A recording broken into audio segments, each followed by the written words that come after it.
Welcome to PolyCast, a civilization podcast focused on game strategy. CanusAlbinus, Makahlua, TheMeInTeam, MegaBearsFan.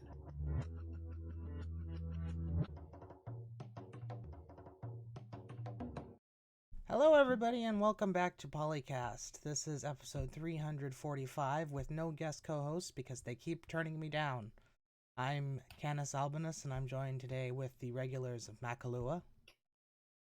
Unlike qualifying in the Italian Grand Prix, this is not a cluster situation. TheMeInTeam. you just won't listen to me and use persuasion by force. And MegaBearsFan. It's okay, Canus. I'm here. I appreciate that very much. You'd think that after doing this for 9 months now, I'd finally be able to actually figure out how to get people to join the show, but nope. Well, sometimes Oh, go ahead. I ruined it. No!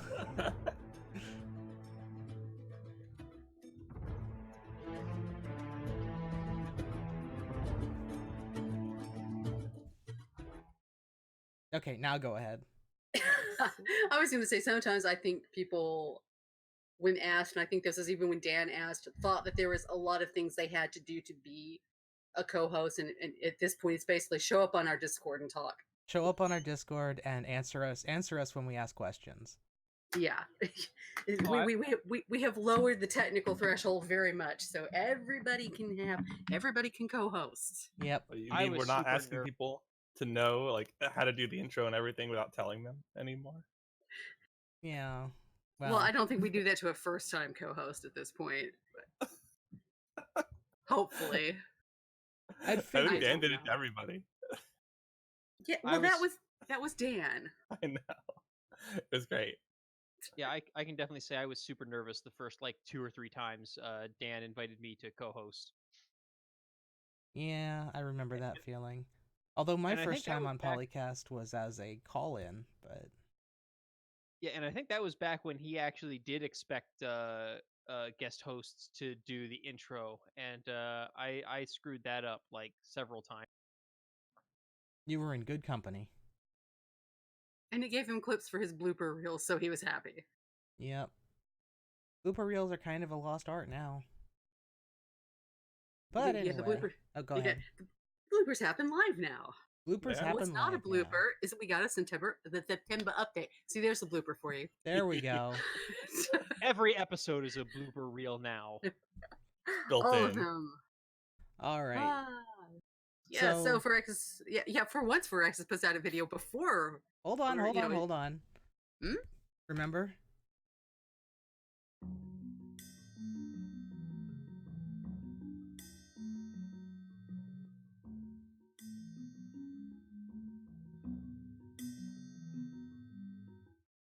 There we go. I need audio cues from my audio cues. Anyway, first topic. We have a September patch, which thankfully for us, Firaxis put out during the week right before we podcasted or recorded the podcast, as opposed to right after we did it. But we have a September 2019 game update, and this thread is talking about the video, but I know I saw a list somewhere, but the list is actually in our Polycraft chat. Oh. I can go and copy it real quick. But basically, there's new maps, Coastal City replacement, or Coastal City update stuff, some balance adjustments to do with... Oh, it is in the Renaissance channel. Yeah, I'm copying it over right now. Sorry, folks, live difficulties. One day I'll learn to put all this stuff in... Okay. I've set a message limit. What? Oh, crap. Discord, you're being stupid. Hashtag just Discord things. Well, I did flip over to the other server temporarily there, so let's see. We updated the admirals with updated a bunch of admirals with new abilities. Drake now gives you a privateer instead of 75 gold. He still has his plus 50 sea trade plunder bonus. Magellan gives a free copy of a luxury and 300 gold instead of the +4 loyalty. I'm going to guess that's a retirement bonus. Yeah, those are all retirement bonuses. Okay. Nelson also instant builds a lighthouse in a shipyard and retains his 50% flanking. Themistocles now gives a free quadrireme and 20% towards naval range instead of the +2 loyalty. Leif Erikson also gives +1 sight range to all naval. Rahendra Chola now +3 strength to naval instead of 50 gold and 40% sea trade plunder. Wait, I could have swore I saw that Leif Erikson gave all your units the ability to cross oceans. It does, but I think it's It always does. done that. Yeah, he Oh. always. Yeah, Leif Erikson always had that, but now he also gives the +1 sight range. So not only can you get into the ocean faster, you're going to be able to see further. I guess that's somehow referring to how the Vikings had better maps or something. I don't know. I think it's because they sailed further in the medieval era. Because they did land in Canada. Yes. Just a small buff. Chinese name I'm going to have trouble pronouncing, but now it's plus. I think that's Shanghi. Okay. Yeah, I'll let you take that one. It's now +1 trader and +1 trade route and +2 gold to both civilizations for the foreign trade route instead of just +1 envoy. Yeah, that's a lot more useful.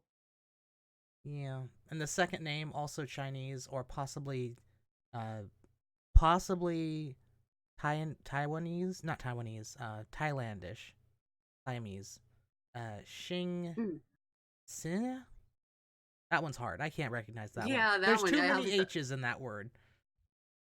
Yeah, it will come out sounding bad, but anyway, it's now +500 gold, was only +100 and retains the sea trade plunder. Nimitz now gives you a free sub and +1 oil per turn, which I guess that's to run the sub. Yeah. And Grace Hopper now unlocks 2 random techs instead of 1 information era tech. Wait a minute, does that mean that submarines now require oil? Because I don't think they did before. I don't think I saw that later down. Maybe the +1 oil is just a bonus. I mean, because I swear I've seen that with another one that gave a free unit later on that it also gave you a resource. Yeah, that's several of them do that. I think it was it's a uranium unit that gives you a free resource. Yeah, how are you supposed to run a giant death robot with that uranium? Yeah, that's what it was. Okay, other little changes. Halicarnassus Wonder is now +1 science, +1 faith, +1 culture on all coast tiles, but loses the free admiral and extra charge on admirals. You still keep the extra engineer charge though. Lighthouses give +2 housing if the harbor is coastal city adjacent. Fisheries are +0.5 housing. Shipyards are +1 production to all unimproved coastal tiles. And campuses gain +2 adjacency from adjacent reefs. I like that change. Yeah. General buffs to coastal cities. Yeah, they needed something. What they really need is, ironically, unfortunately topical, is they need to do something about hurricane damage because there's no real way to mitigate it, and it's so devastating. And completely random and unpredictable. Yeah. I mean... Yeah, there's so little you can do about it. And its impact is egregiously out of bounds compared to what the other disasters do when you think about Civ's turn scales. Yeah, if it happens in like 200 AD, it's going to be 1000 AD before you've recovered. And there's a pretty good chance she'll get hit by another one before then. So I've said before that I don't think the idea of having like medieval or early Renaissance levies would, be unprecedented or out of the realm of reasonableness.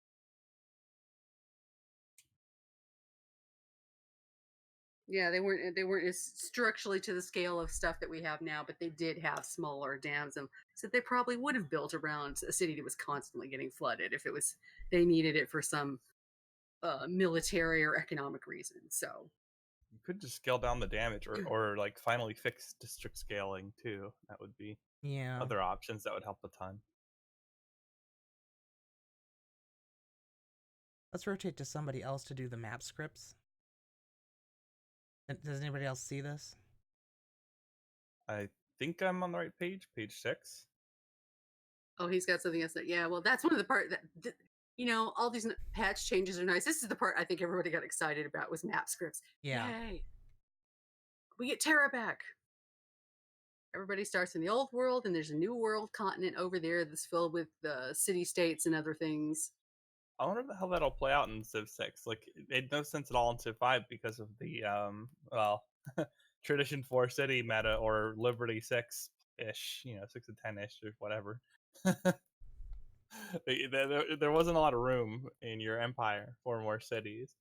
I don't remember. So it's really been Go since ahead. Civ 4, but even in Civ 4, it was generally not played like you would get much advantage from going to the New World. I wonder if Civ 6 is going to be any different.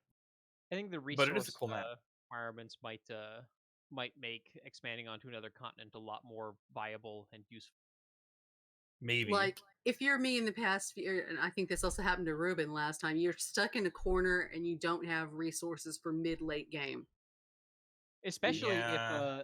if Firaxis actually put into the map script that the script generates more resources on that second continent. So, maybe everybody's got like one or two sources of iron and horses sitting around, and then you get to that other continent and there's a bunch of coal and a bunch of niter. Or maybe That would be cool. just luxury resources, since that's what they went over there for in the first place. That too, yeah. Yeah. Like probably some distinct ones that maybe aren't found on the what do they call it, the old world continent. Yeah. Yeah, things like the tobacco and spices and other things, and cotton, which are reasons they came over. I think you almost need to put unique and strong strategics over there, though, just to make there enough incentive to do it. I know it's not historical, but that would make it cooler, because now everyone really would be fighting over that if the game went that late. Right, because the issue with making it luxuries is like it's kind of like a self-creating problem. Is you build the more cities to get the luxuries, but you only need the luxuries because you're building the more cities. If you weren't building the more cities to begin with, you don't really need as many of the luxuries. Kind of? Yeah, but also having the unique ones because sometimes you can get like multiple copies of one resource, but you need an extra new resource, and having a new unique resource on the Terra continent, or the New World continent as part of Terra, would give you incentive to go over there and get it. Yeah, I mean, there's some incentive for luxuries. I just don't think that's going to carry As to much making as it worth strategic, yeah. a mid to late game settling spree. Is it like just the turns it takes to move and settle those and then get them set up? Like, good players are already winning in the time frame where that's going to do a Yeah. whole lot.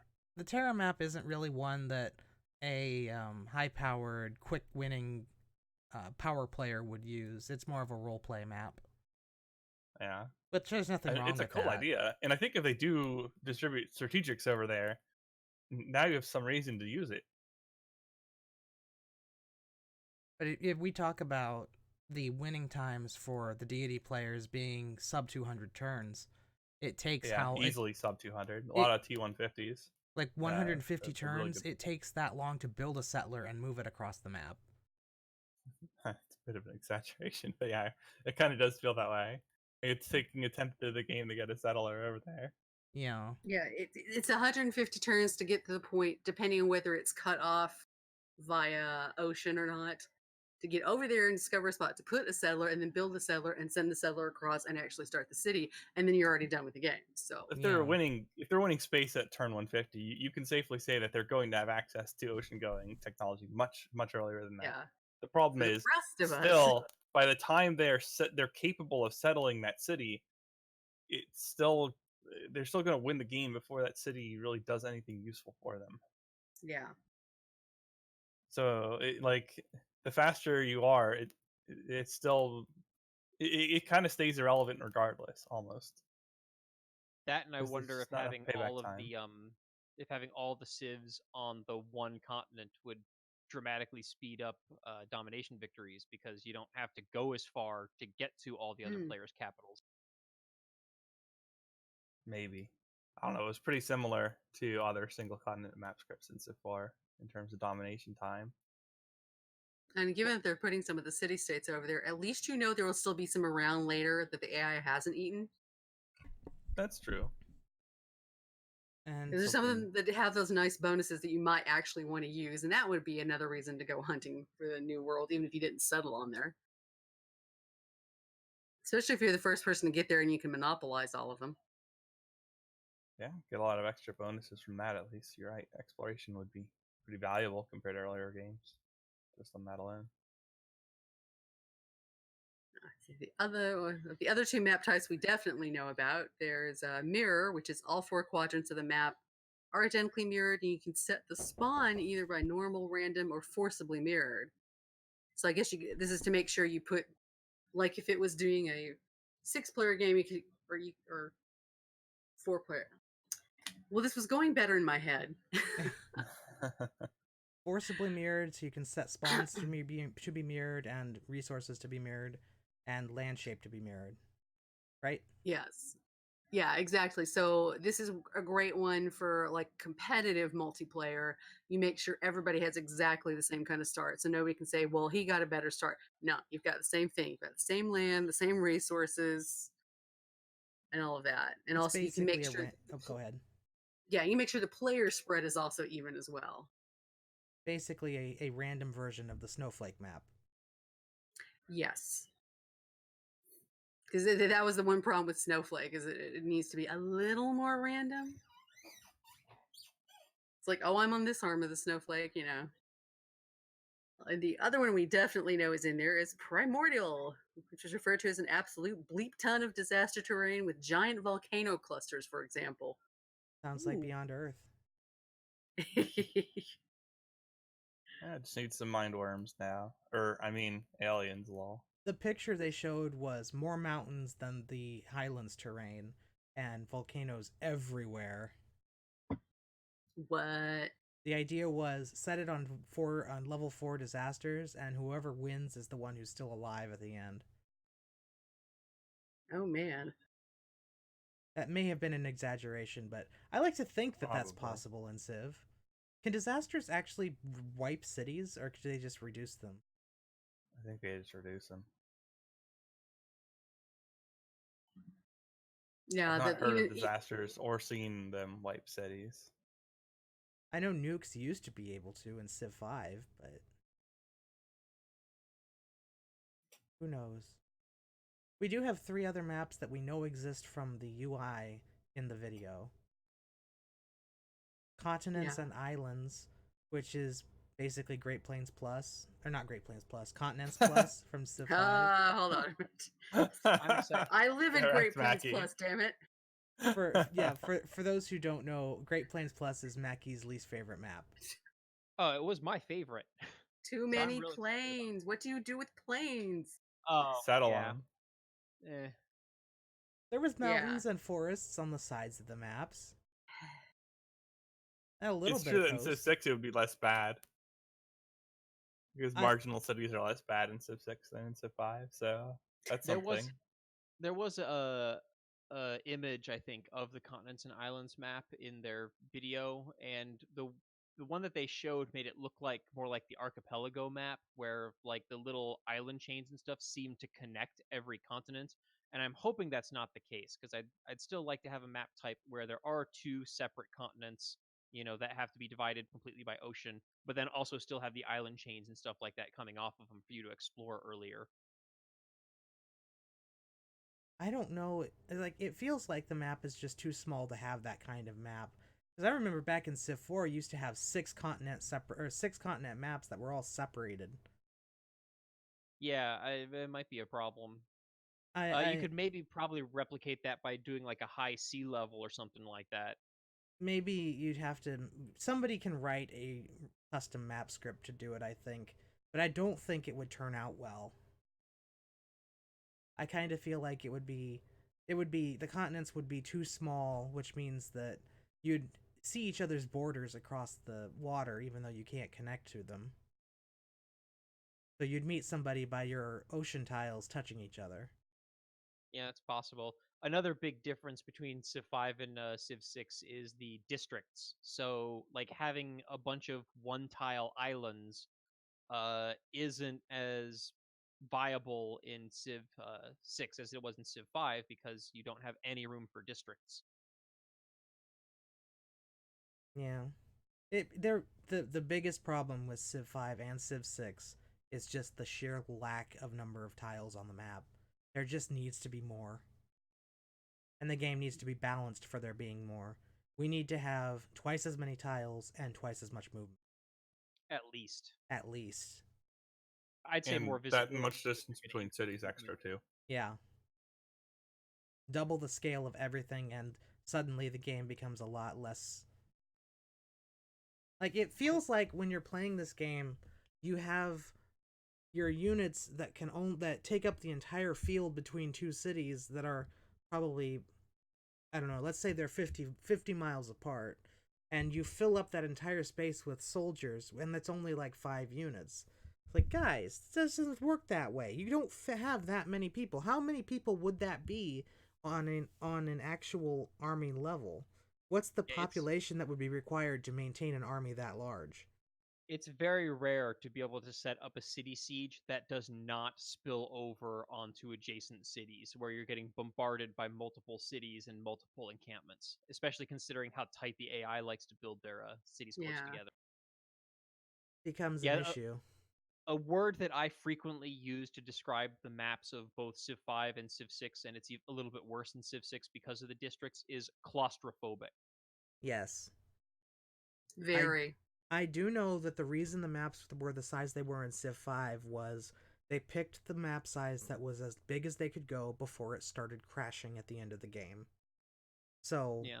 I can understand it being a reason why Civ 5 would have that problem. Civ 6 is a different engine and should be better because it's 6 years newer. There's ways to handle that size of an array structure without it crashing. Yeah, I guess maybe it's just a technical issue, but... Yeah, my guess with Civ 6, if it's a technical issue, would maybe be because they put, like, too many animations and stuff like that in the game. Well, that would be a memory issue, but memory isn't as big a deal for, like, tile sizes as it is for things like lists of objects. Yeah, like, it depends on how much they're actually rendering and animating that's off the screen. Hopefully not much, if any. Hopefully they understand the concept of the window. Like, when I was taking my graphics course at university, the first thing they taught us when we got to graphics projection was anything outside you cut off because it's not necessary unless you know you're going there very quickly. And on a game like Civ, maybe it'll take a few extra seconds to load the graphics, but I think we'd be okay with that if it meant we could have bigger maps.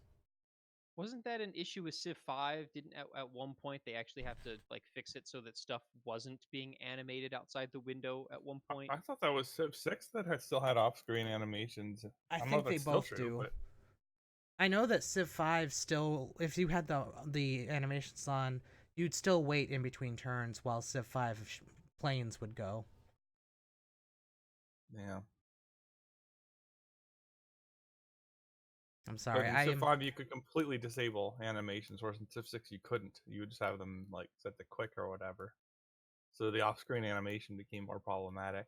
Yeah.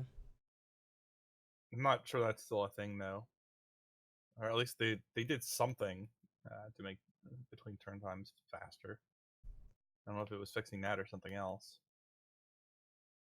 All I know is it's problematic for it to be the way it is. But that's not really the topic we're talking about. So that's true. The next map type that we have seen is the tilted axis map type. And we haven't really seen an example of this, but I think it just means that you're going to scroll over the Z axis instead of the X axis, which is always fun. It wasn't before have this. Yeah, because it wasn't tilted axis, the one where the planet was sideways or something, and so the middle was the ice caps. Yeah, there was like a streak of like tundra and ice that went like I think diagonally up the middle of the map. Oh. And then like deserts and jungles and stuff like that were I think vertical features instead of horizontal features. Then what was the one that I was thinking of? Or did that never exist and I'm just extrapolating from something that doesn't exist? Donut or something, or torus shaped map, maybe. Torus Oh shaped yeah, map? the donut lol. Toroidal. It would make Yeah, the world a donut. toroidal. That's Okay. it. That might be it. Yeah. And then the last map type is the splintered fractal, which Isn't fractal enough without splintering it? I was gonna say it's already kind of long, snaky continents.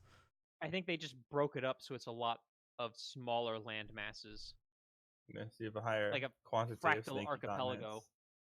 That would be pretty cool. While they're at it, can you mess around with Pangea the map script doesn't decide that Pangea means I'm gonna squiggle an S shape and call it a Pangea. Well, Well, it's it technically a technically is. Pangea if it's all one piece, no matter what shape it is. Yeah. Although that does Yeah. kind of go against the nature of what you think of when you think of a Pangea. Yeah. You think of the one we've had on Earth where everything was crammed together in one massive continent. And the number of times it is not that and something closer to a fractal map is kind of like, guys. I guess the question is it a mature fractal or a mature Pangea or a young or old Pangea? Because if it's young or old, it's already falling apart. But if it's mature, it's fine. Sorry, I'm talking in jargon. I'm not even sure if that's the correct jargon. That's just what I call it. Anyway, other general balance Yes. changes. Camps get an extra gold and get an extra gold at synthetic materials, up from 1 at each time. Fishing boats get production at colonialism. Plantations get food at feudalism. And rock bands have been adjusted so that the indie promotion only drops 40 loyalty instead of 50. Still probably overpowered, but what can you do? Album cover artist only 1 level on Wonders instead of +2. Music festival now allows performances on National Wonders. +1 expected 1K tourism as well as national parks. Popstar is now 25% tourism to gold instead of 50. Space Rock allows 500 campuses, or 500 for campuses and spaceports, and with universities 1,000. And Surf Band allows performances at seaside resorts for 500 and harbors, as well as I want to say 1,000 for water parks. I can't see the extra half of that because Discord decided I was Shipyard. spamming the chat. Yeah, the surf ban, it was resorts and harbors for 500 and shipyards for 1,000. And it used to be only resorts. Just like the previous one was only spaceports originally. Yeah, all 4 Tier 4 governments get an extra policy slot, which means that corporate libertarianism gets a military slot, technocracy gets an eco slot, an economic slot. Eco usually doesn't mean economic. And then digital democracy gets a diplomacy spot. And the veterans... I was briefly confused when you said an eco slot. It's like, reading this is like, wait a minute, ecology? What the heck? No, wait, nope, that's not what we're talking about. Economy. Yeah. The veterancy Economy policy now forms. includes harbors and the buildings within instead of just encampments. So that's nice. It gives 30% production towards buildings or towards units that have that building or something. Yeah, now your Navy's covered too. Yeah, which is nice. Should have been that way to start with, but I can understand why it wasn't. And I think that was all that we have on our list that happened. Oh, there is a super secret multiplayer mode that is coming that we don't know anything about, and they spent 15 seconds on dramatic pause teasing to us, which was, very friendly. Yeah. Thanks for not telling us. Gee. Well, they I know you couldn't wanna let us keep some talk about everything. You didn't have to do it that way. I mean, they could have just said more is coming. But then again, it did make us talk about it, didn't it?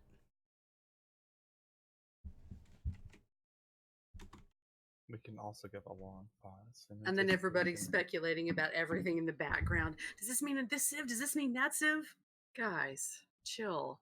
It's an update, not an expansion. I didn't even notice the background, but to be fair, in the previous videos, they have put things in the background of videos that were hints to what was coming.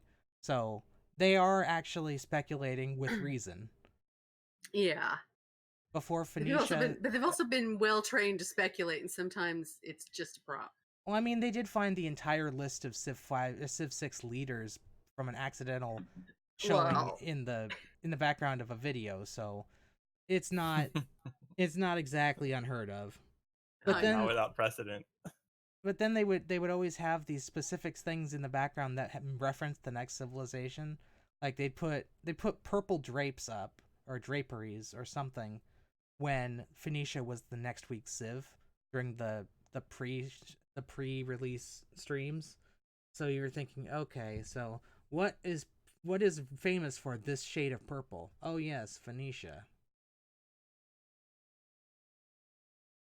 But anyway, are we ready to move on? mm-hmm.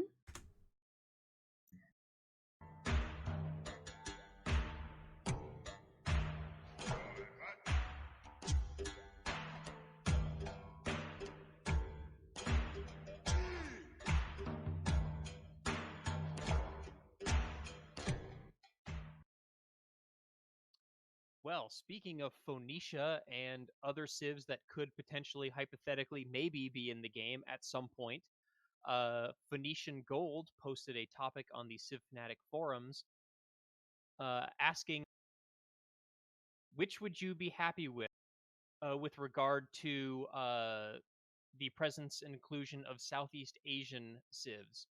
Currently, we only have one in Civ 6, and that is the Khmer.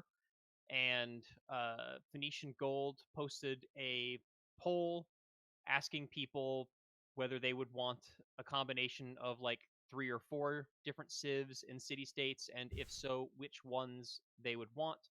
And it looks like at present the lead with 50% of the votes would be the Khmer, Burma, Siam, and Vietnam as 4 full-fledged civs.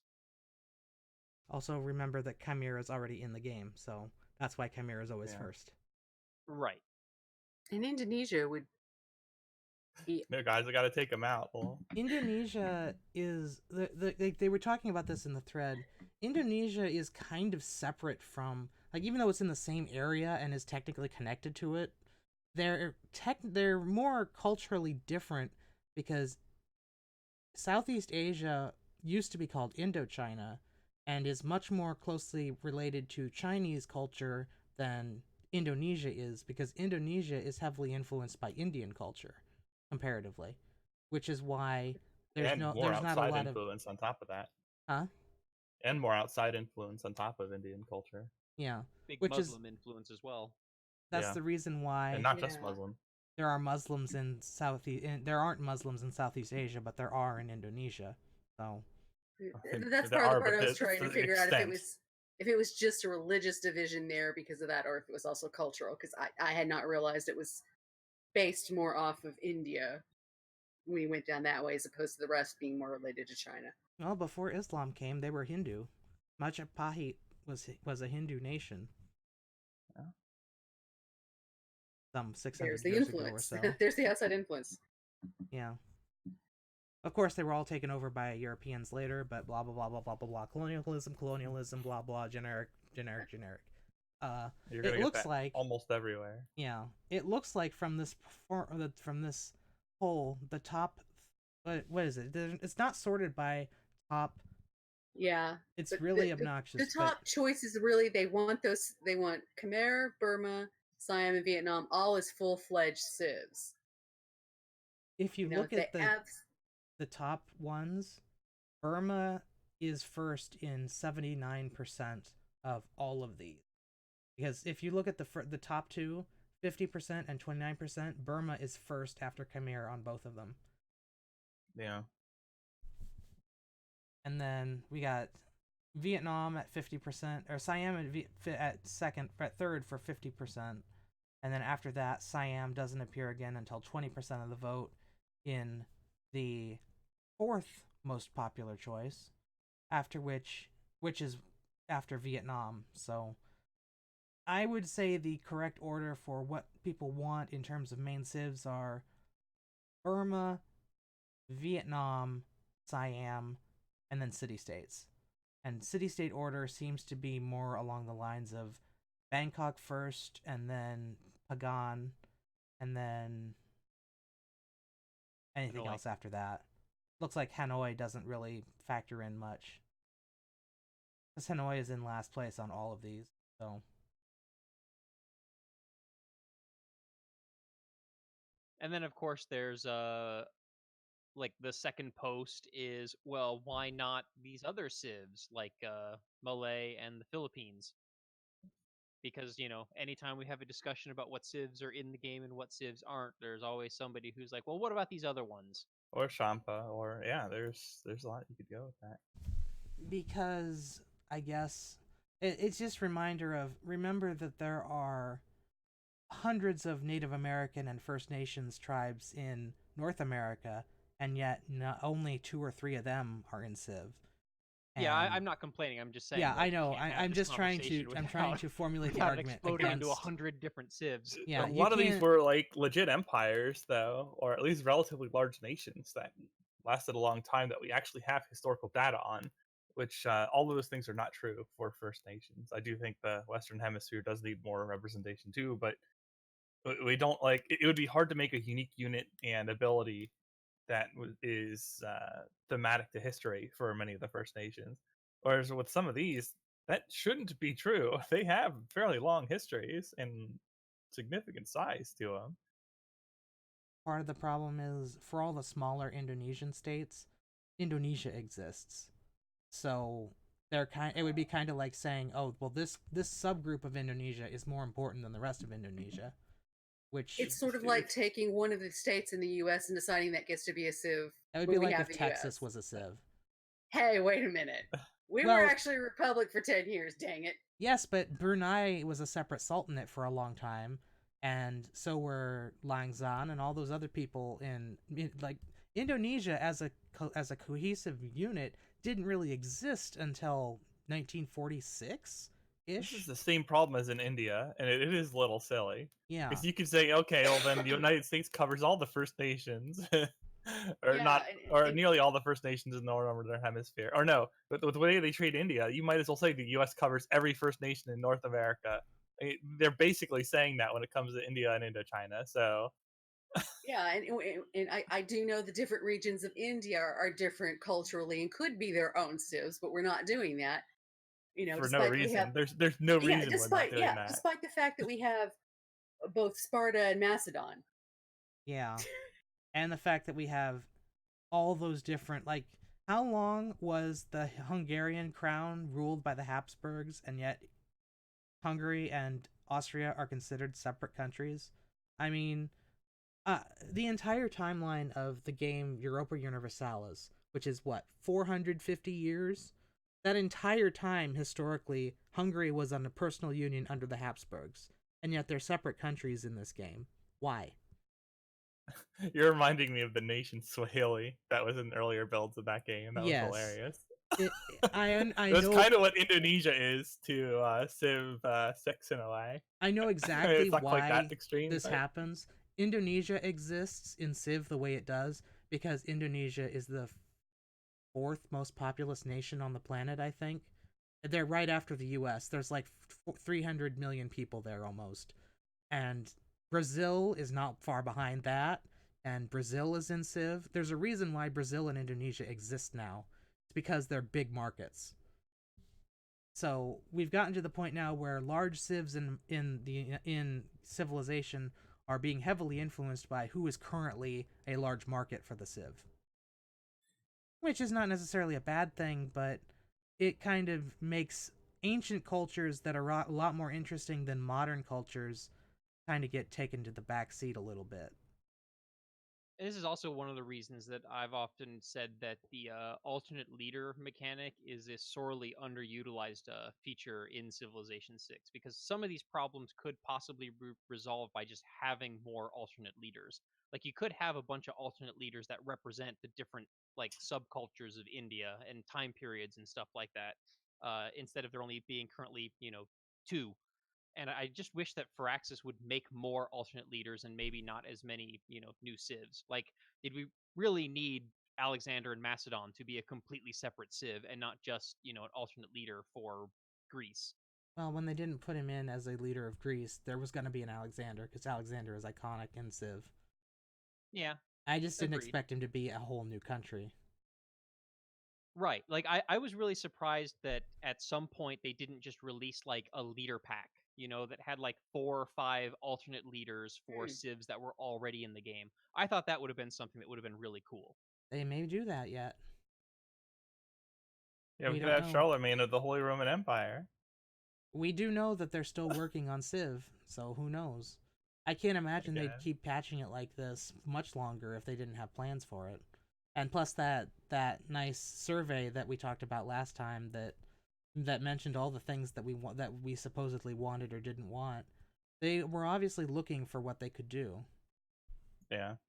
Yeah, we kind of expect one more expansion type thing because that's usually their pattern, but we don't know what other DLC and stuff that they were trying to figure out that they could also do before that and also after that to keep an income flow while they're developing Civ 7. Or maybe as a reason to not develop Civ 7 quickly. That seems to be Also the way true. things are going.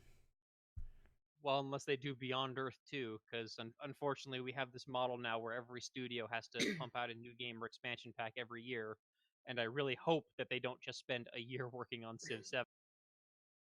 Well, we know that Civ 7 took 3 years to make.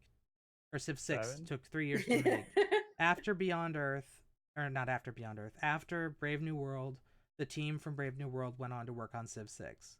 And the secondary team worked on Beyond Earth and Rising Tide.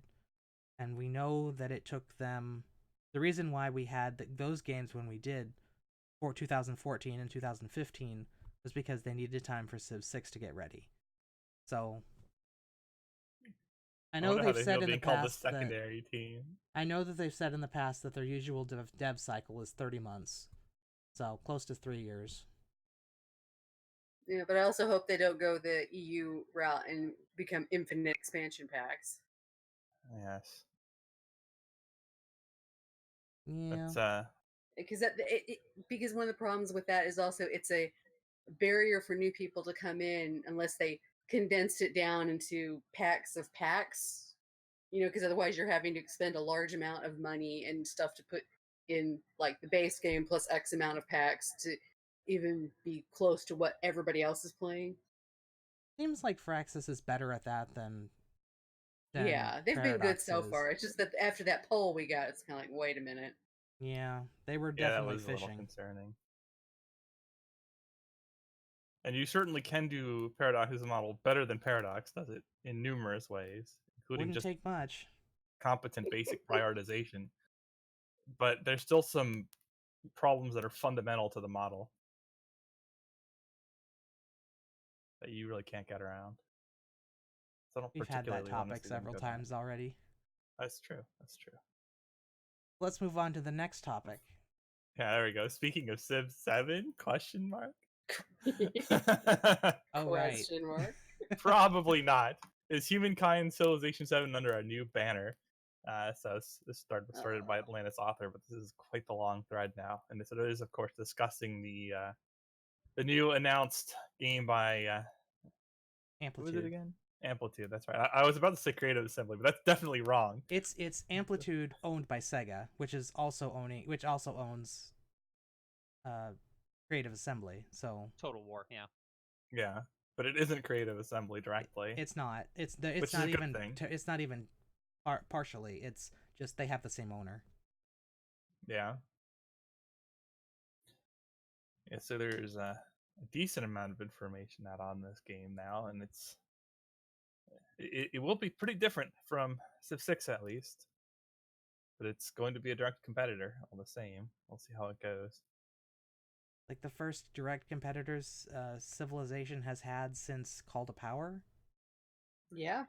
Over 20 years, almost. That would be what, 25 years at least of domination of the historical 4X strategy without competition. Turn-based historical 4X strategy. Well, yeah. Yeah, and it's pointed out this is the same studio behind Endless Space and Endless Legends, so both Well, Endless Legend, it's been a while since I played, can't remember, but Endless Space 2, where I've been playing, has been good. So that could be pretty good, actually. And we're hoping for some refined battle systems compared to those, is what I'm reading in the thread. I've not actually played any of the Endless games. This makes me curious to pick one up next sale I get and see how they play out. One But of the one of the big ideas in Endless Legend, at least, was they had this unit stacking thing where when you were moving you would stack your units into an army, and then we would move them around the campaign map as an army, as on one single tile, and then when you would encounter an enemy army in the field, they would break up back into the constituent units, and then you would have a turn-based hex battle that would it would pause the game. It would all take place over one turn of the Mhm. game. Yeah. Civilizations of Might and Magic. Very Yes, similar to basically. that. Yeah. Yeah, Endless Space is the same way. You have a fleet that has X number of ships, and depending on how big the ship is, it might take up command points within the fleet. And then, but when you go into an actual space battle, it can be one-on-one with different ships as you're fighting. So, Now, personally, I would hope that if they're going to go a direction like that, that instead of breaking the army up into the constituent units and then having the battle, I would rather see them do kind of like a thing where they kind of, for lack of a better way of explaining this, zoom in on the tile that contains the competing armies, and then break the tile up into smaller tiles on which you have the tactical battle, rather than breaking all the units up and then making them take up the same amount of space as they would take up in Civ. I would just like to see those two things handled at different scales. Yeah, that's true. I And remember if that you're would- going to have a different combat mode like that, it would make sense to use that ability, because And then that you would can have more varied stuff in your fights. right, and that would directly address the complaints that we had earlier in the show about the map feeling claustrophobic and city sieges spilling over into multiple cities, and there just not being that much room to move units around and stuff like that. So you'd have smaller scale features being obstacles rather than entire mountains and entire cities being obstacles to the movement of your individual units.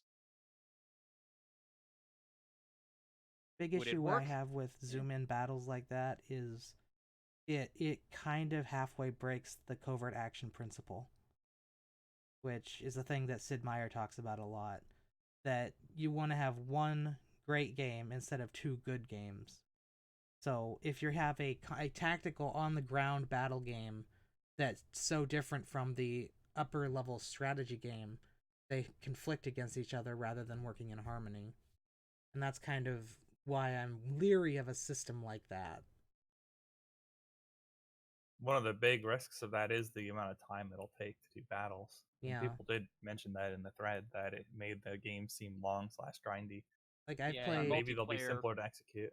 yeah, it does have an auto button if you you've got an overwhelming odds. So, Yeah, but how does that, like even Hom has auto fights, but the problem is so frequently you can't use it because it's so bad.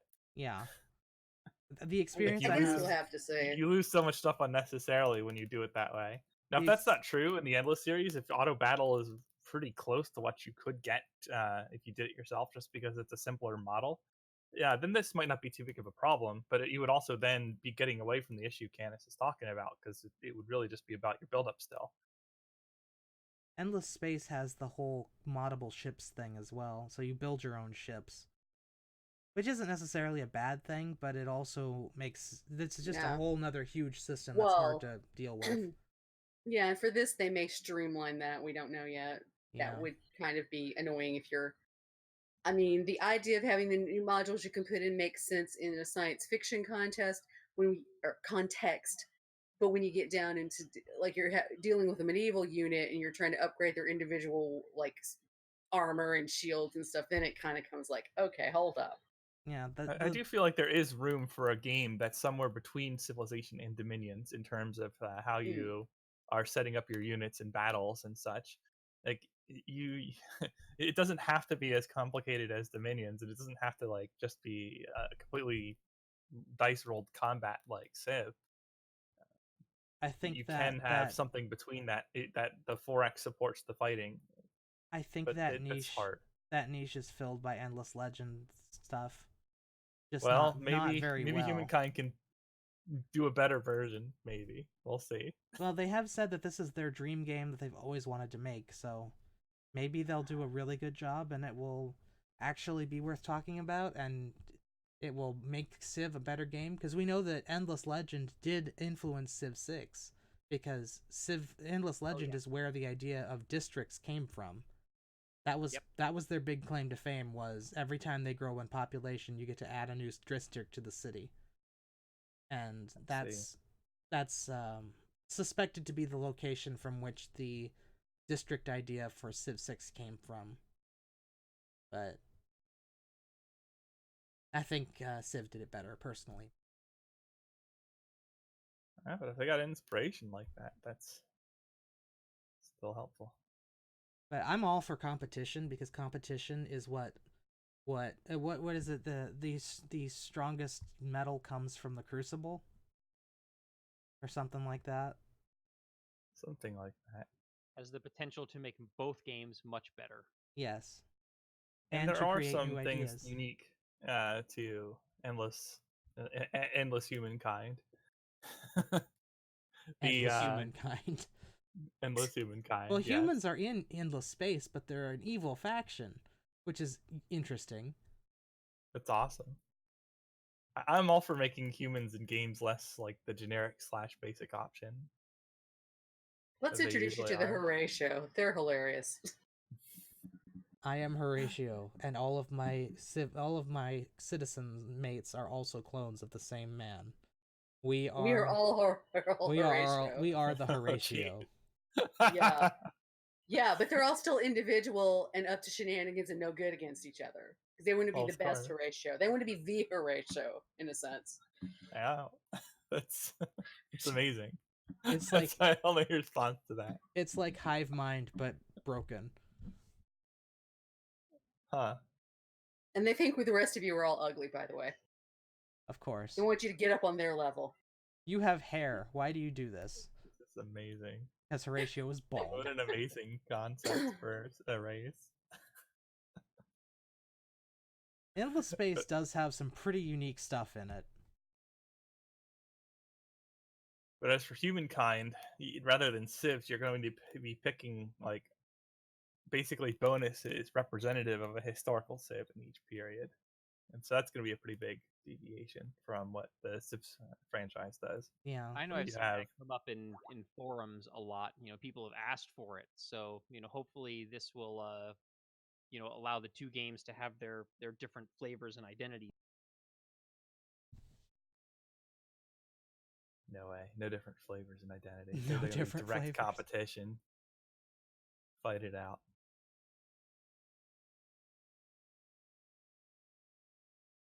So they said that there are 10 civs in the ancient era, and you are allowed to keep the same civilization when you change to the next era, but you don't get a bonus from that. So you're encouraged to switch your mantle between eras so that you get new bonuses. And it's a cumulative effect.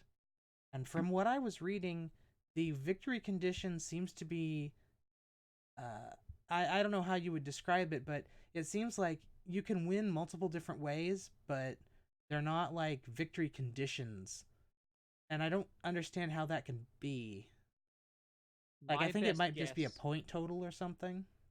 Yeah, that's my understanding. Best guess is it would be victory points. So think of something along the lines of the score in Civilization 6, or maybe alternatively, if the era score were like a path to victory. At the end of the game, you total up era score, and whoever's got the most wins. But hopefully with a better and more robust era score system. Something that at least makes some sense. I do have some concern that this is just going to turn into the same thing Civ 6 is, where you just kill people and then you win because they can't score any points when they're dead. Well, if it sounds like if new civilizations appear each era, maybe that resolves the problem. Because maybe in the ancient or classical era, you kill all the other civs, but then the medieval era starts and a bunch of new ones pop. I don't think that's how it works. They don't have any. They wouldn't have any ancient or classical score because they wouldn't have existed. Unless you always respawn, or you always each era is played as a separate thing where like you win this era, but then you just reappear in the next era. Like, and whatever you happened in the previous one is disregarded. Unless we're doing something like that, it's not going to help much. It does say in one of the articles that I read that if you kill somebody and they still have more points than you still lose. Yeah, that's true, but that's going to be very end game, probably, Yeah. where that could happen. Because I would assume that if you're dead, you can't get further points, so you would just have to win on the points you've made until you died. Unless there's maybe some kind of like cultural influence thing where like your existence is still influencing the other cultures in the game, and you have a situation where the Roman Empire wins just because everybody's emulating the Roman Empire still. I guess it's going to be hard to make a model that really represents that cleanly, though. Like, well, while the nation is dead for a while. Well, Yeah, we I'm already speaking in purely hypotheticals here. we already know that it's not going to be Civ in terms of Civ, so they can do whatever they really want to do. So who knows what Yeah. they'll do?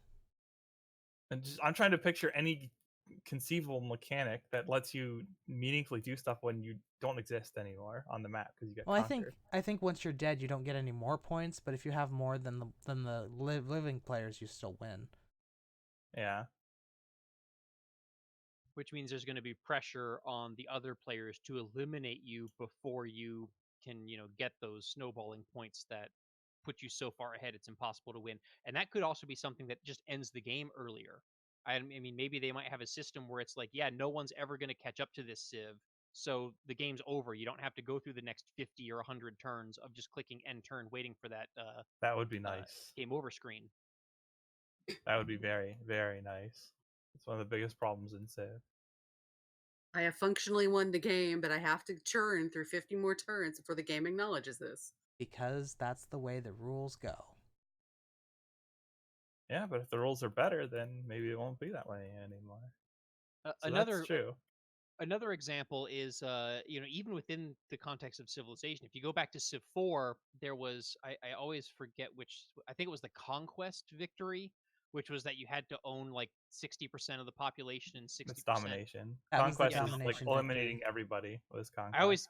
I always forget which of the two this one was called, but that was always my favorite victory condition in Civ 4 because it allowed me to just, I didn't have to focus on one specific way of winning. It was just build your empire however you wanted to build your empire, whether that was through conquest or through like diplomatically annexing the smaller civilizations to be your vassals, I guess you or could. culture flipping.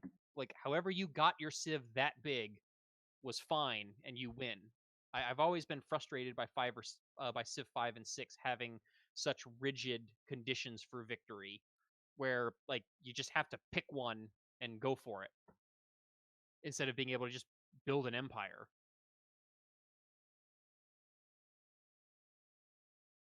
I don't know if It's there's pretty tough to do domination without military in Civ 4 unless you pulled some like really weird shenanigans. True, but you Or we're playing on lower difficulties, I guess. You could combine it with different things. Like you didn't have to capture every other civilization's capital, right? So you could still do military action where it made sense and was appropriate.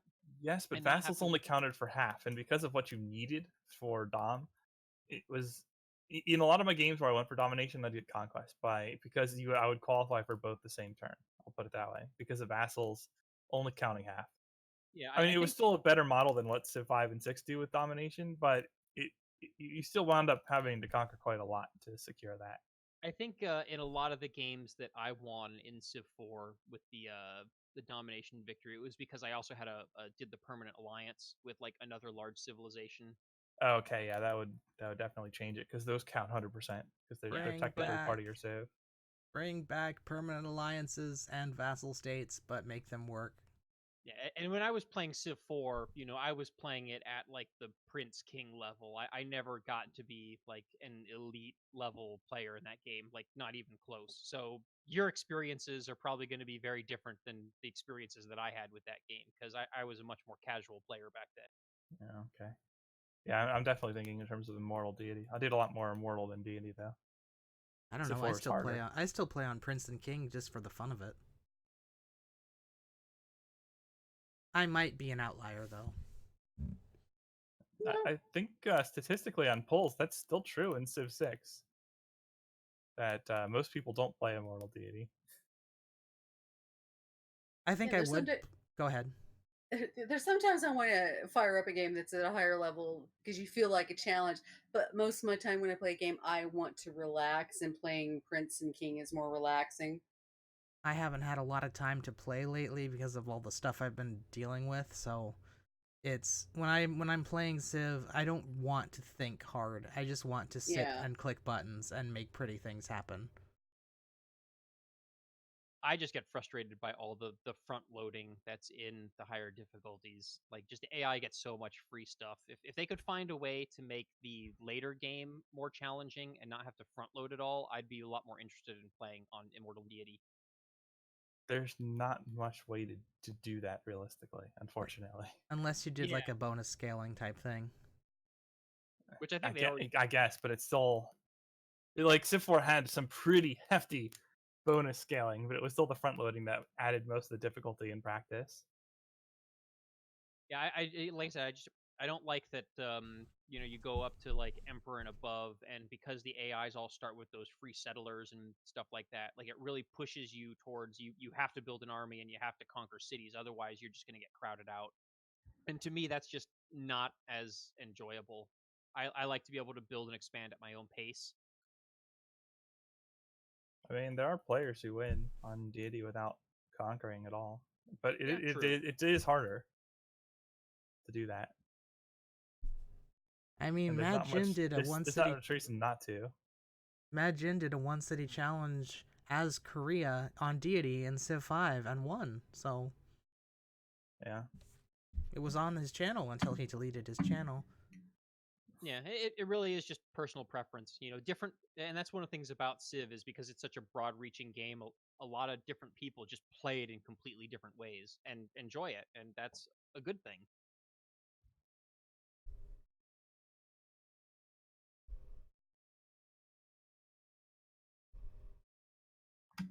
I think that's the end of the topic because I think we're out of things to say about Humankind. Yep. If that's the case, anyway. If that's the case, then it's time to pull a.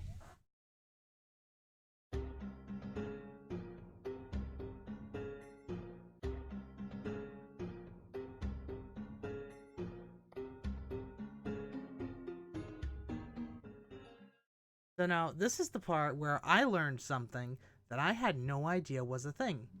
Apparently, there's a district discount mechanism in the early game where if you build 2 districts of one type when you've only locked 2 of them, unlocked 2 possible districts, the second district is cheaper. Man, that's been a thing for a while. Yeah, I either didn't know about that or completely forgot about it, but I had never heard of it and I'd never seen it. I have no idea how it works even now. So the question of this thread, started by Adagada,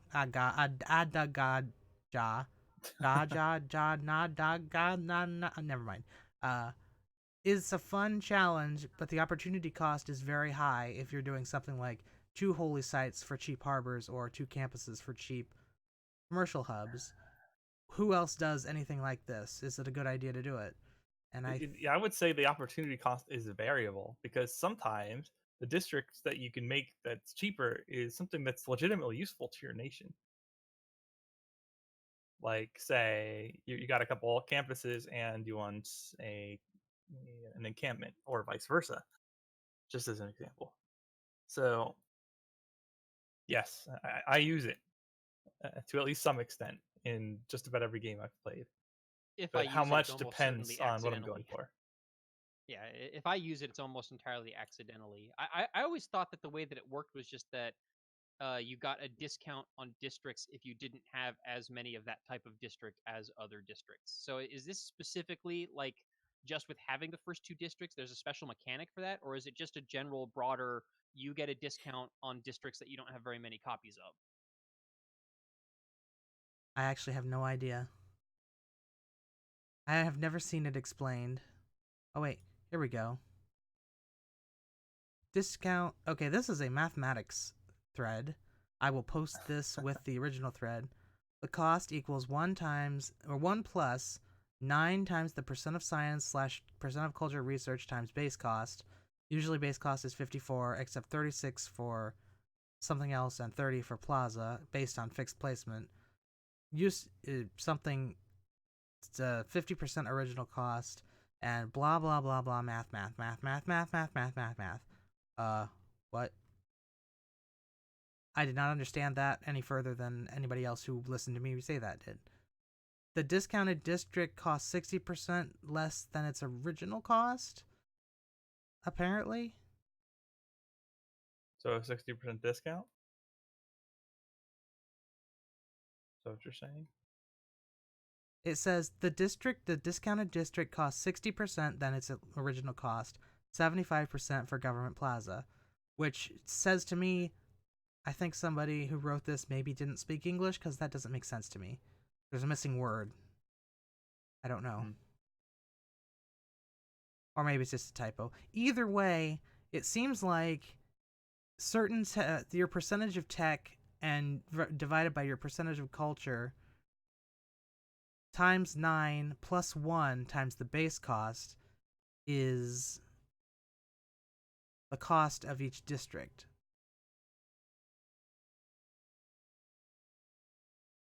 You know, if this was still an edited show, I would cut this entire segment out, because I have no idea what the heck this says. Where'd you put the link? I didn't put the link in the chat. I will do that right now, because I really think we should skip this topic and come back to it next week. Homework. That's what we're gonna do. Know That's what we're gonna do. We're gonna move on to the next topic and hope somebody can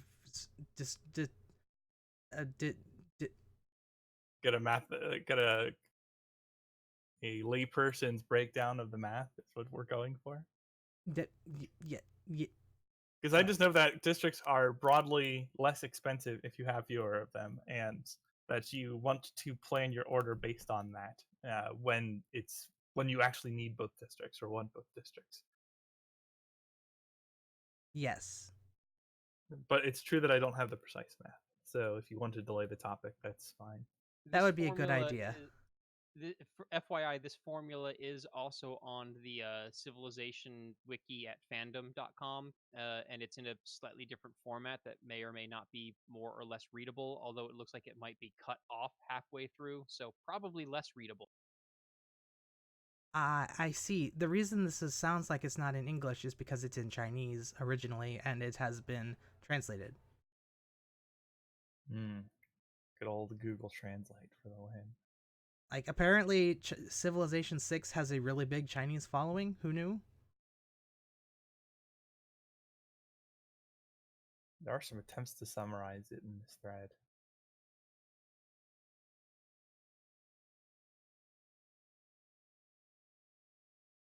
Anyway, we'll move on to the next topic because we're going to run out of time if we don't. Who's the next presentee? Civ Unique Abilities Elimination thread. Yep, it's another one of those. This one at least includes all of the unique abilities in the list at the bottom of the post. So that's a bonus. Yeah. That's handy, because I can never remember what all of them are. I guess okay, so this is not, the tier lists are not, or the partitions for the tiers are not arbitrary. You just have 7 civilizations in each tier. Yes. Going from S to E. So that's reasonable.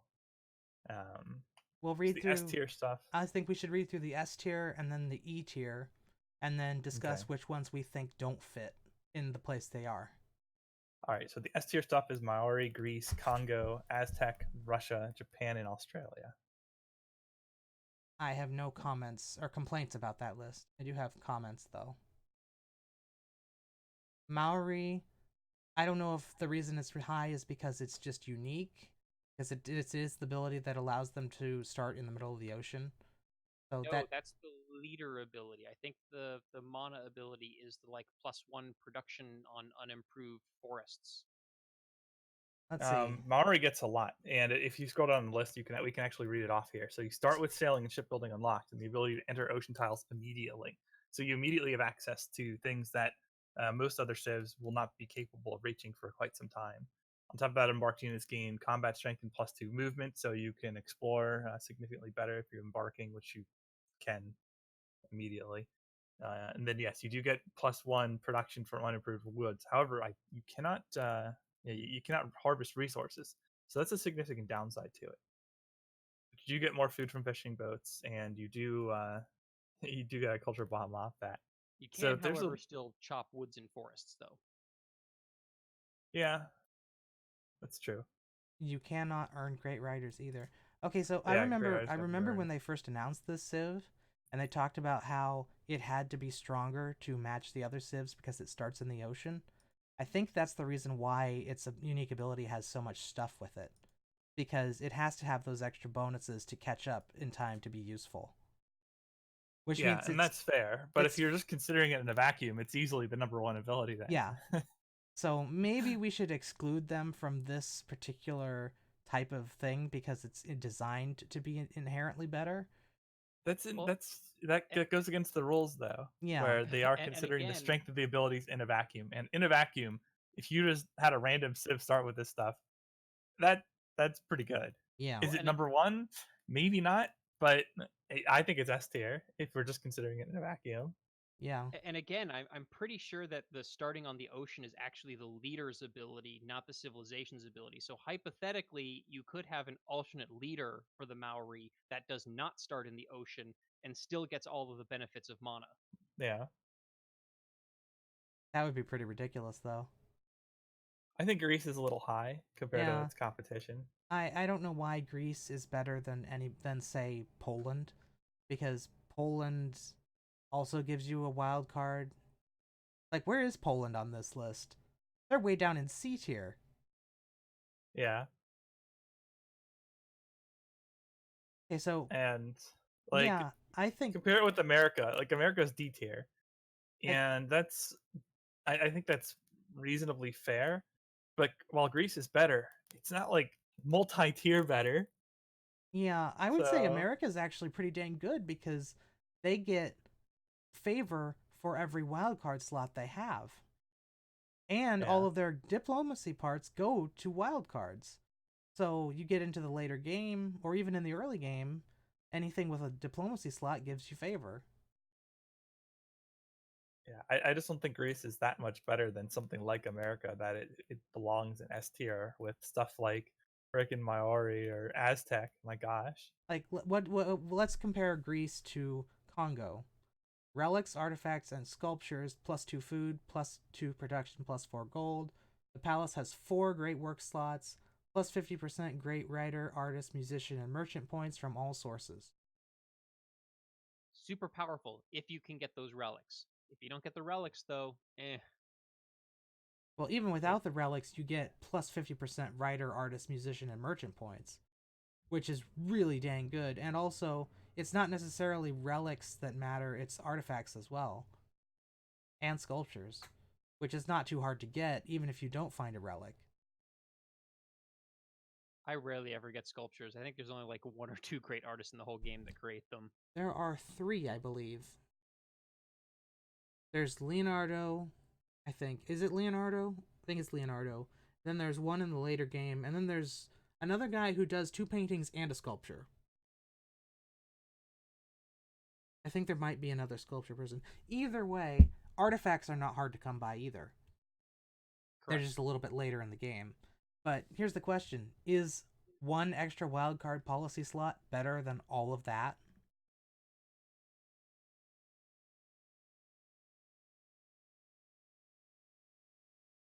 Is it better I'm than not being able convinced to... it's S tier. It's good though. Don't get me wrong. Like, Yeah. it's still a very useful bonus. Is it better than being able to complete district production by 20% with a builder? That ability is so loaded. It would be It's hard to the problem with experience. rating the Aztec ability is that if it's not tethered to their ability to get a bunch of builders, then it's not as good. Yeah. Correct. with Because you that still have to ability- spend the production to get the builders. Yeah, but with the ability to get builders just by capturing them all the time, that becomes an amazing ability, especially as the scaling costs go up, because you're still getting 20%. Yeah. So that ability is pretty wild. And I think because of the district cost scaling being so wonky, it's a pretty good ability on its own. Did the Maybe enough to be S tier, but it's not nearly as strong without the Aztec ability to capture units. Are the Aztecs also able to repair pillaged or damaged districts with a builder charge?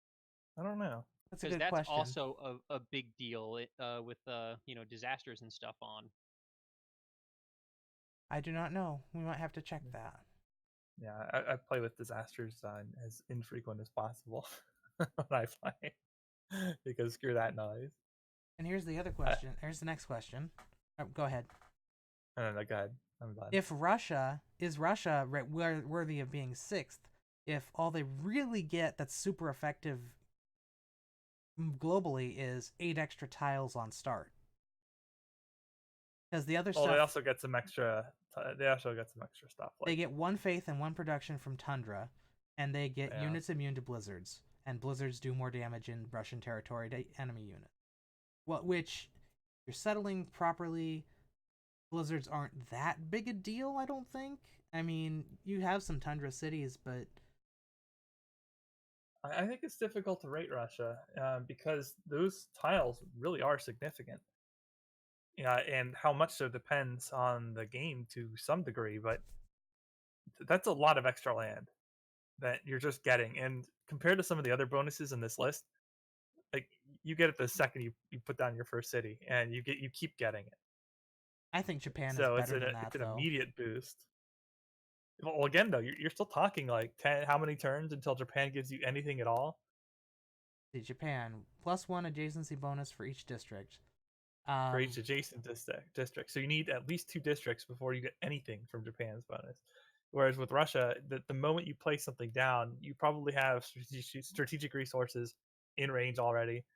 You might have luxury resources available sooner than you would otherwise, just because you want the city somewhere with fresh water that would normally be out of range. Now it isn't. You might have more productive tiles available immediately. It's difficult to estimate the precise amount of extra bonus you get from Russia. And You you do save get a lot significant extra stuff, and you get it right away, and that's and you pretty save a big lot help. of money. And you save a lot of money too, because you don't have to spend that money buying the tiles. You can spend that money on buying units and buildings and stuff. Yeah, well, it depends if you would have purchased the tiles otherwise or not. Because sometimes the tile is more useful than alternative tiles, but it's not more useful by enough to purchase it. So these all make it more difficult to evaluate Russia. But Russia's still pretty good. I don't think it's Russia's hard for me to bad. like say it's necessarily better or worse than something like Japan. I think it depends on the game. But sometimes, yeah, sometimes I think the extra adjacency bonus from Japan would not match up in not soon enough in the game, such that Russia would get more of an advantage from their unique ability compared to Japan. I think that's fair. Maybe not every game, but I can understand could that. happen. And then number 7, Australia. We've talked about Australia. Australia's pretty good. Yeah, on some maps I'd move them up. Yeah. Anything with more coastal cities forced. Anything That even with, on a bad map, they're still good. Yeah, coastal cities they're get always good. bonuses, and pastures give culture bombs, adjacencies for charming and breathtaking appeal. That's pretty good. And heck, the civilization bonus, as far as I'm concerned, isn't even as good as the leader bonus. The leader bonus of the the plus 100% production whenever you liberate a city, that is crazy. Yeah, you could really game that for sometimes. Let the AI start a war against me, and then oh look, 100% production. Oh look, instantly I have an army. Oh, I took back a city or took back a city state you took. Oh look, I still have the bonus for a while. I have another army.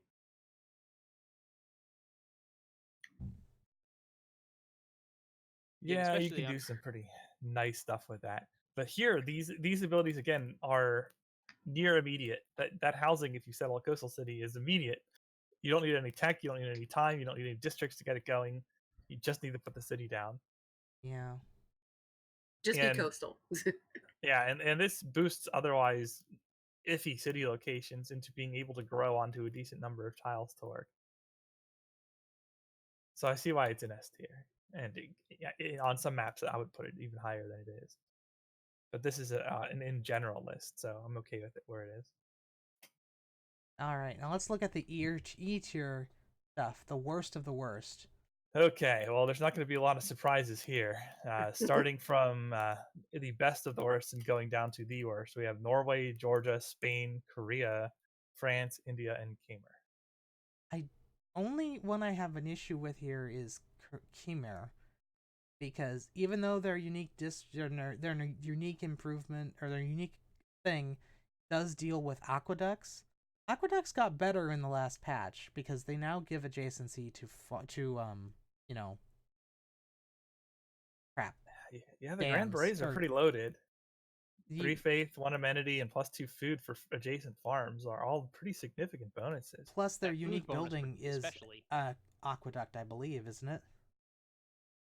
No, I don't think they have I think their unique building is a temple replacement that has like extra slots, and it gives all of your apostles the martyr ability for free. Okay, so I'm thinking of Rome. Yeah, Rome has the unique. Yeah, we're not building baths with Khmer. Yeah, either way, these are. I don't think this is the worst one out of the entire list.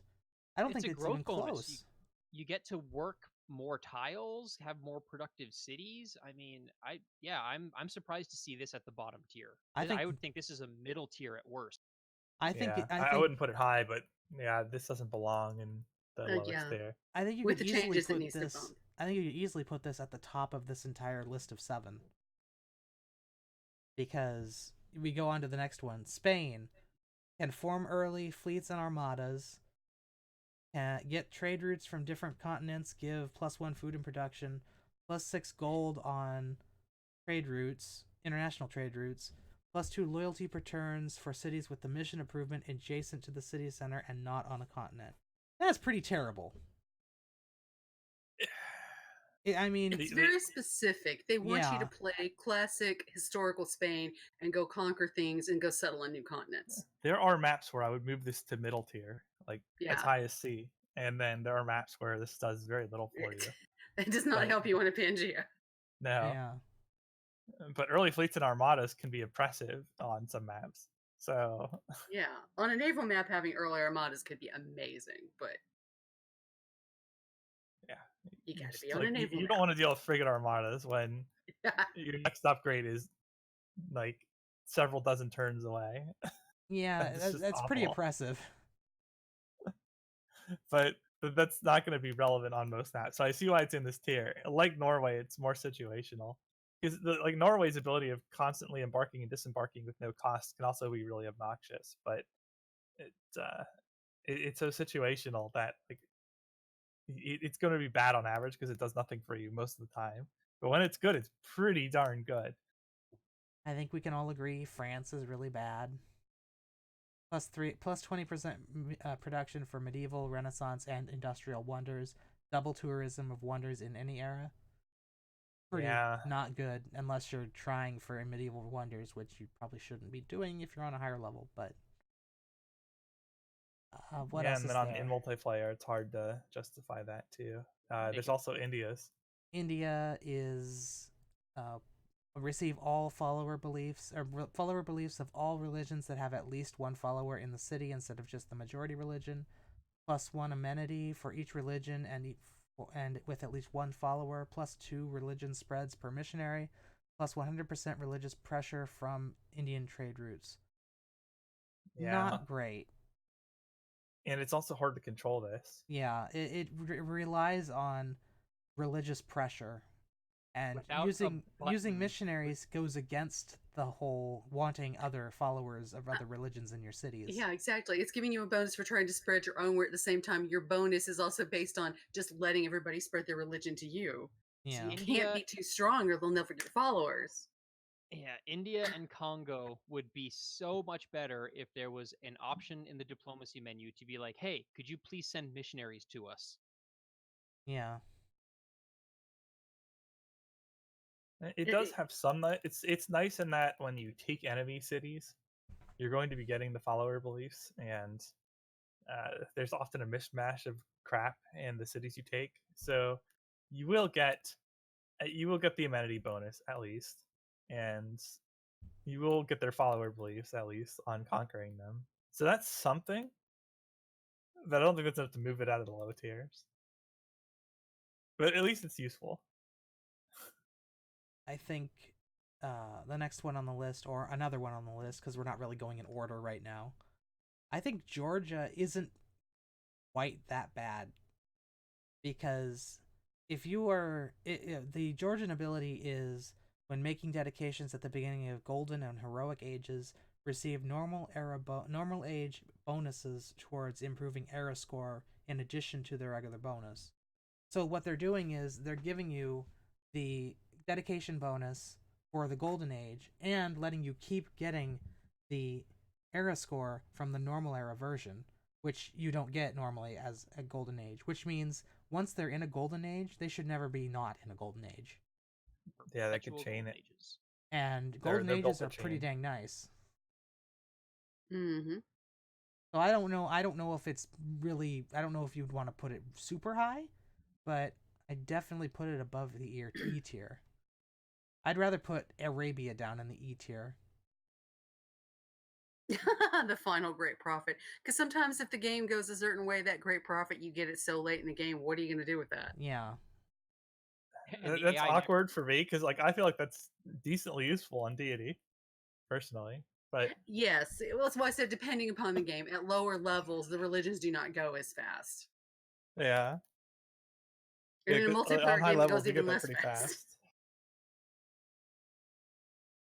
And I think the last one we haven't talked about in the E tier is Korea. Korea's ability +1 farms give +1 food, and mines give +1 science if adjacent to a Seowan. I think we can agree, trash. Yeah, that takes a while to get used out of that. But the But science is nice. Eventually, but the other thing is Korea's other stuff is so good comparatively that it doesn't really matter. yeah. Korea is strong enough, even with.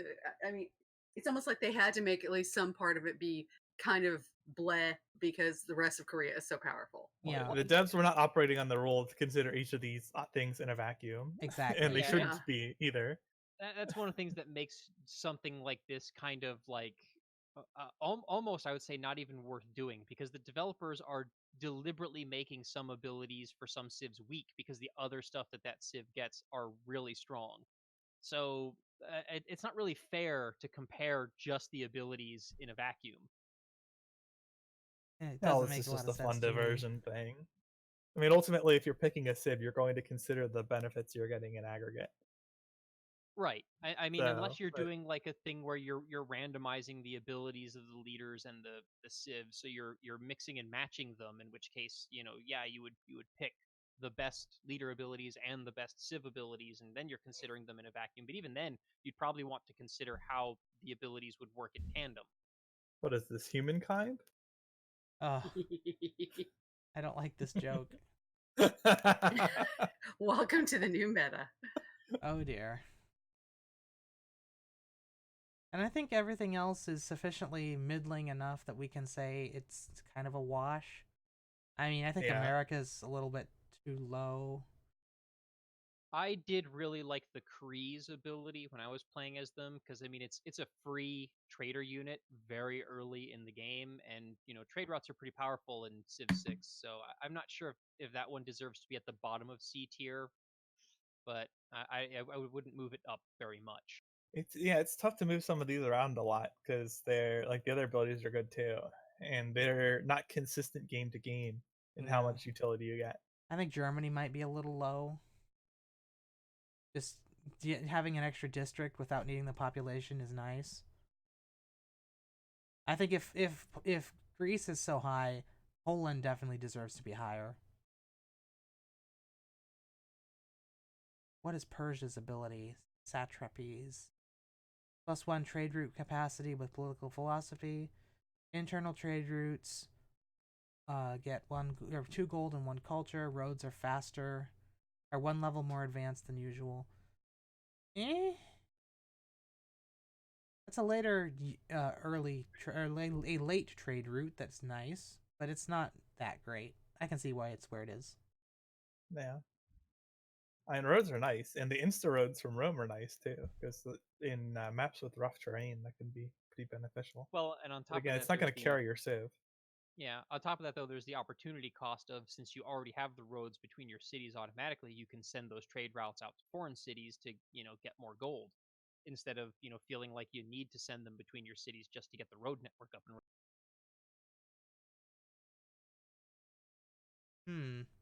I'm looking at Hungary here. Plus 50% production to buildings and districts on the other side of a river. I don't know. That one's very difficult to use. Yeah, it seems like that one should be lower than it is because it's difficult to, like, first of all, you very not often are you on a river sometimes. Let me say that again in actual English. You are not often not next to a river in the first place. And the river sometimes isn't long enough for that to be relevant, and sometimes the land next to the river is better used for other things like farms or dams or other things that are a little bit better. Oh, well, I guess it doesn't have to be next to the river, it just has to be on the other side of it. So that doesn't No, matter. it has to be next. I just recently played as Hungary for to do It's strategy, literally across the river. and this ability is even more restrictive than it sounds. The district has to be directly across the river and adjacent to the city center in order for this Yeah. bonus to apply. Oh, that's So garbage. in a lot of Yeah, it's way too cases, high. Yeah, this is if you're not It does right not belong on the in B bend tier. of a snaky river, you're getting 1 or 2 districts at best. And in many cases, you have to sacrifice being able to put that district in a place where you're going to get a better adjacency bonus, because, the mountains that are going to give your holy sites and campuses all the best adjacency bonuses are not going to be right next to the river. So you got to choose, well, do I want a +3 or 4 campus, or do I want a 50% discount and then only get a +1 or eventually a +2 when more districts come up around it? Definitely garbage. it's like they wanted to make a reference to Buddha and Pest being across a river, but it became the same city in a big city, but in practicality in the game, it doesn't work out very well. Yeah, it's extremely limited, and that is definitely one that I would probably move down at least a couple tiers, probably to D tier, if not all the way to E tier, because I've played with it and it is very difficult to use effectively. You have to get the map to be just so for it to be good. Yeah. I think Mongolia might even be a little underrated, despite how high they are. Mongolia, which one is theirs?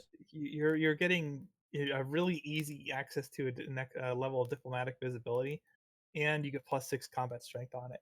Or each diplomatic visibility they have over the others instead of the usual +3. Yeah, you get +6 instead of +3. So But if you have, like, you can immediately dump that one extra from the trade route and get a +6. +6 is a lot, and that's more easy to attain with some regularity compared to like the continent-based restrictions or stuff like that.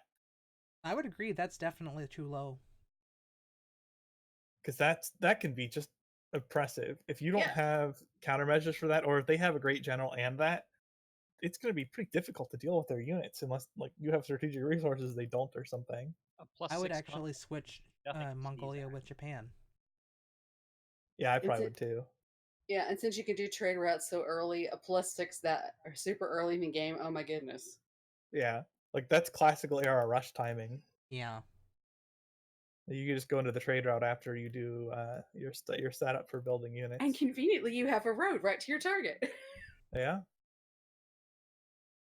Although you don't need to have the road because it makes a trading post immediately. So as soon as you get this unit, you can throw it on the target and get this. But this doesn't stop mattering throughout the game. As long as you maintain that diplomatic visibility advantage, you still have that +6 advantage all the time. Yeah. As long as you are otherwise investing evenly with your opposition, you always have that +6 advantage because they don't have access. Am And I as right? Am I discussed- right in assuming? Go ahead. I was just saying, and as we've discussed before, any small combat bonus is significant because of the way that the combat mechanics takes the difference in the unit's combat strengths rather than their comparative raw strengths. So a Yeah. +3 bonus is just as powerful in the modern era as it is in the ancient era. If I'm Yeah. reading this correctly, it's not just +6 it's +6 for each level of diplomatic visibility they have above their opponents. So Correct, but yeah, I would not assume that you're going to get multiple levels easily. But it is reasonable to assume that you've invested equally in access to diplomatic visibility, and so the extra one you get from sending the trade route, it will be a consistent advantage available. that gives you a major advantage right when you first get spies. Because you just send a spy in and get a diplomatic visibility advantage and build a embassy or whatever, and suddenly you got a lot. Yeah. I mean, there's timing attacks with this that are ridiculous, but yeah, you also have a fairly high floor on top of the ceiling you can get, where you can do some really silly stuff with your combat strength bonuses. That's a lot for a unique ability, especially compared to most of the rest of this. Do we have any others that we want to discuss, or should we just move on to the next part of the scheduled program? Which is the outro? Yes. That's an odd way to say it. Hopefully this time it's working correctly. Because last time it cut off after the first 14 seconds.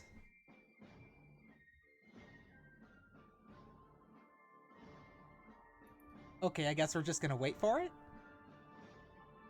Yeah, am I supposed to just start the outro now, or? Go ahead. Sorry. This has been PolyCast episode 345. I've been one of your regular co-hosts, MegaBearsFan, along with other regular hosts, CanusAlbinus. That's a good question. Where exactly did I leave my shoes? TheMeInTeam, Have a nice Mongol invasion. and Makahlua. I've upgraded from refrigerator Tetris to refrigerator Jenga. That's a good one. I like that. It's the truth. Just see the inside after me throwing those things in. Audio cues feel like they take forever when we're listening to them live. Yeah, when I start the audio cue, there's like I want to say 3-second wait between when I push the button to start the cue and the time the sound starts. So a lot of times you'll start saying something, like you guys will start saying the next part of what you were trying to say, and I'll be like, no, wait, we finished this, but it's not started yet. I'm just wondering how I'm gonna deal with that. But that is a background issue that the viewers don't need to worry about. So, Woo! Viewers.